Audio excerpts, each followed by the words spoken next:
ദൈവ തിരുനാമത്തിന് മഹത്വം ഉണ്ടാകട്ടെ. മത്തായി ശ്ലീഹ 11 അധ്യായം 29 തിരുവചനം. ഞാൻ നിങ്ങളെ ആശ്വസിപ്പിക്കാം.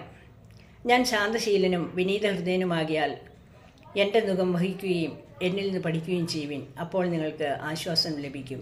യെസ്, ഇത്രയേറെ ശാന്തശീലനായ വിനീതഹൃദയനായ ഒരു കർത്താവിനാണ് ദൈവം നമുക്ക് തന്നിരിക്കുന്നത്. നമ്മുടെ കർത്താവ് യേശുക്രിസ്തുവിൻ്റെ ജീവിതം എളിമ എന്ന പുണ്യത്തിൻ്റെ ഒരു പാഠപുസ്തകമായിരുന്നു. യെസ്, അത് നമുക്ക് തിരിച്ചറിയണമെങ്കിൽ ഇനി വരുന്ന ഭാഗം നമുക്ക് ശ്രദ്ധയോടെ ശ്രവിക്കാം. തന്നെ ഒറ്റിക്കൊടുത്തവനെ സ്നേഹിത എന്ന് വിളിച്ചവൻ, കൊള്ളാവുന്നവനെന്ന് കരുതി കൂടെ നിർത്തിയവൻ, തള്ളിപ്പറഞ്ഞപ്പോൾ താക്കോൽ പോലും നൽകിയവൻ, ജനിച്ചത് കാലിത്തൊഴുത്തിൽ, വളർന്നത് ആശാരിയുടെ പണിശാലയിൽ, കൂട്ടുകാരാക്കിയത് പാപികളെയും ചുങ്കക്കാരെയും,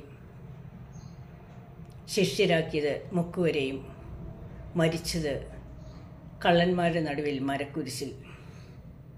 ഇത്രയേറെ സഹനങ്ങളും താഴ്മയും താഴ്ത്തപ്പെട്ടവനുമായ ഒരു കർത്താവാണ് നമ്മുടേത്. സ്നേഹമുള്ളവരെ, ഇവനാണ് എൻ്റെ കൂട്ടുകാരൻ. മനുഷ്യർ നിങ്ങളെ ഒറ്റിക്കൊടുക്കാം, കുറ്റപ്പെടുത്താം, മാറ്റി നിർത്തപ്പെട്ടേക്കാം.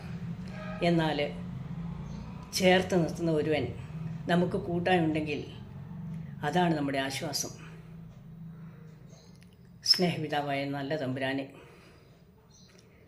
ഞങ്ങളെ ചേർത്ത് നിർത്തുന്നവനായ ഞങ്ങളുടെ സ്നേഹിതനായ യേശുക്രിസ്തുവിനെ അങ്ങ് നൽകി ഞങ്ങളുടെ എല്ലാ പാപങ്ങളിൽ നിന്ന് ഞങ്ങളെ മോചിക്കുവാൻ തക്ക വിധം മരക്കുരിശിൽ മരണം വരിച്ചവനെ, സ്നേഹപിതാവായ നല്ല തമ്പുരാന് 1000 നന്ദി പറയുന്നു.